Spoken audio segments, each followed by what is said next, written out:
termasuk dalam kegiatan kita yang akan kita bahas pada hari ini bersama Ibu Rizky, yaitu tentang langsung tentang ini topik yang harus saya zakat.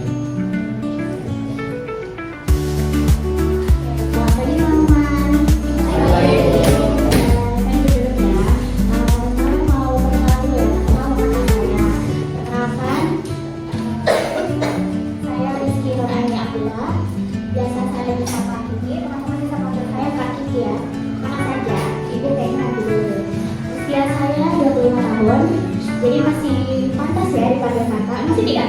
Masih. Oke.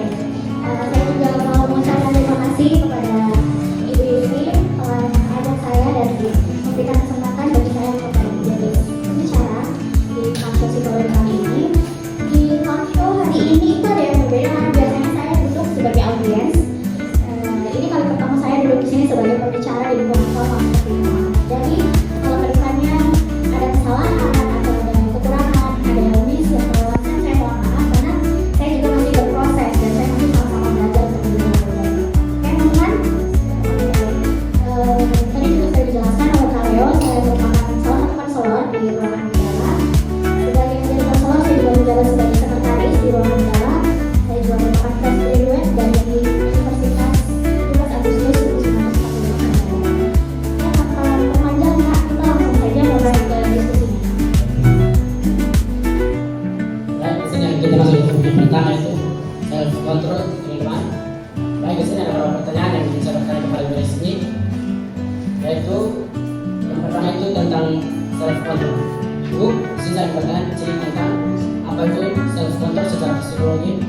Karena di sini bisa jelaskan sedikit apa itu self control dalam psikologi khususnya buat kami para remaja dan mahasiswa. Oke. Jadi self control itu apa teman-teman? Self control itu merupakan kemampuan individu untuk mengatur dorongan, emosi dan perilaku. Jadi self control ini digunakan untuk menunda perilaku impulsif. Jadi biasanya di psikologi itu dijelaskan bahwa self control dijelaskan dengan teori regulasi diri yang menekankan pentingnya pengendalian impuls untuk menunda kepuasan sesaat. Nah, signifikansi dari self control ini itu ada tiga. Yang pertama itu adalah pengendalian impuls, itu membantu individu menahan diri dari tindakan impulsif terutama di media sosial yang memicu reaksi emosional, kesalahan saat atau perilaku agresif saat kemakan berita-berita hoax. Lalu yang berikut ada pengambilan keputusan yang bijaksana, memungkinkan kita membuat pilihan yang lebih baik seperti konten yang lebih positif dan bermanfaat. Jadi kita bisa lebih mempelajari konten mana yang sebenarnya memberikan feedback positif bagi diri kita daripada konten-konten yang tidak menyenangkan. Kemudian ya menjadi TikTok atau makan berita-berita yang tidak ada guna dananya. Lalu berikut ada kesehatan mental. Self control berhubungan dengan kesehatan mental yang baik untuk mengurangi resiko kecemasan dan juga depresi yang berasal dari media sosial. Seperti apa itu tekanan sosial dan ekonomi. Jadi kok dia melihat pencapaian teman-teman kita ya, kok dia bisa seperti itu, biasanya belum bisa. Nah, pokoknya dia akan jadi perbandingan sosial di situ. Jadi saya itu saja Kak. Baik, terima kasih Bu. Terima kasih ya Kak.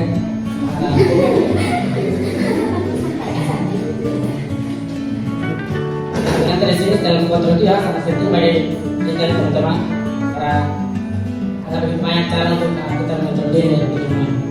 Mungkin teman-teman bisa belajar cara mengontrol diri mulai dari sekarang. Baik, di sini saya akan masuk ke pertanyaan kedua. Sini mungkin bisa menjelaskan tentang tantangan kontrol diri di media sosial dan komunikasi sosial. Sebenarnya di era digital ini, kenapa sering kita kesulitan mengontrol diri saat main media sosial atau game? Tantangan kontrol diri di media sosial, game dan komunikasi yang berlebihan ya. Kita bicarakan satu-satu. Yang pertama itu media sosial. Pengaruh media sosial terhadap kontrol diri kita itu yang pertama kecanduan. Kenapa kecanduan? Karena media sosial itu dirancang secara menarik, yaitu adanya fasilitas like, comment, share, filter atau konten-konten apapun itu di media sosial. Nah, dari notifikasi itu saya otomatis memposting suatu konten.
jam di siang hari, 1 jam di sore hari, dan 1 jam di malam hari. Supaya tidak terganggu aktivitas sama teman yang lain. Jadi tidak perlu bermain medsos, tidak perlu gadget, tidak perlu zoom. Masih banyak kegiatan lain kok selain main media sosial atau bermain. Lalu berikut strateginya refleksi diri, mengidentifikasi perasaan saat menggunakan media sosial dan memahami dampaknya terhadap kesehatan.